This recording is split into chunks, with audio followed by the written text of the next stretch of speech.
The last numeration system we're going to look at the Mayan numeration system. If you remember, like there was a movie called 2012, and there was a whole thing about people predicting the end of the world in 2012. That was because the ancient Mayan calendar stopped at the year 2012. It could just be that they just got tired of writing their calendar, but so this is another ancient system. It is a place value system, so they did have a symbol for zero. It was developed by the Mayans who lived on the Yucatan Peninsula, which is in present-day Mexico. So the system is based on their religious and agricultural calendar. So theirs has a symbol for zero that makes it pretty special, considering a lot of the ancient systems did not. It was primarily based on 20. So some people will say it's a base 20 system. It's not strictly a base 20 system, right? It's not like we have the 20 to the 0 and then 20 to the first and then 20 squared. It's a little bit more complicated than that. So for that reason, we're not going to go both directions here. This is just meant to get you a little bit of exposure to this system. We're not going to go from the Hindu Arabic to the Mayan. We're just going to go from the Mayan to our number system. So their system is vertical, so that's kind of unique. And so they would have the smallest place value is going to be at the bottom, and it is going to be the ones place, right? So this one at the bottom represents what's in the ones place, and you can see you've got 2 lines and 2 dots. So that would be 2 5s and 2 1s. So that's 12, right? And that is in the ones place. So we would multiply that by 1. And then this next one up is going to be in the 20s place. So far it seems like a base 20 system. And we can see that numeral that's represented there, they've got 2 lines, I'm sorry, 1 line and 2 dots, so that's 7. So that really is 7 times 20.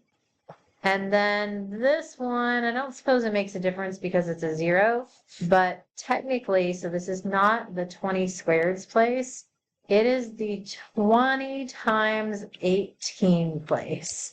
And you might be like, where in the world did they get 20 times 18? Yeah, this is based a lot on their religious and agricultural beliefs. So like, there's not necessarily any like very mathematical reason for that. So I suppose it doesn't matter on this one because the number they've got there, the numeral is just 0. So it's just going to end up being 0. But yeah, this is the 20 times 18 place.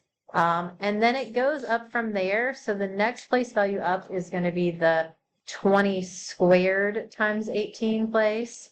And then from there, it keeps going with the exponents on the 20. So if we had more digits here, the next one would be 20 cubed times 18, and then 20 to the 4th times 18, and it would keep going from there. And in this case, I've got 2 lines and 4 dots, so that should be 14.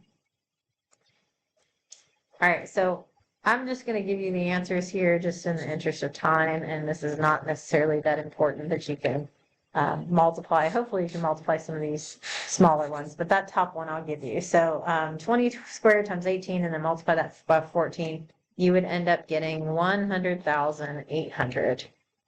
Hopefully you can do this one because 0 times anything is 0. 7 times 20, you can just do 7 times 2 and then attach a 0. So it's going to be 140. And then of course 12 times 1 is 12. So then we would just add all that up. And it's kind of nice that they do it vertical. And this represents the number 100,952.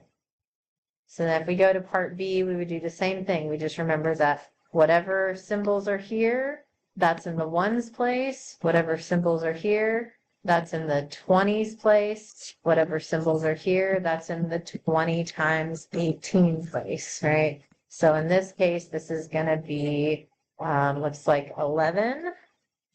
This one is 3, and this one is. So again, I'm going to give you that top one, but then hopefully you don't have any problems multiplying the other two. So 3 times 20 is 60, 5 times 1 is 5, and then we add all that up. So this is 4,025.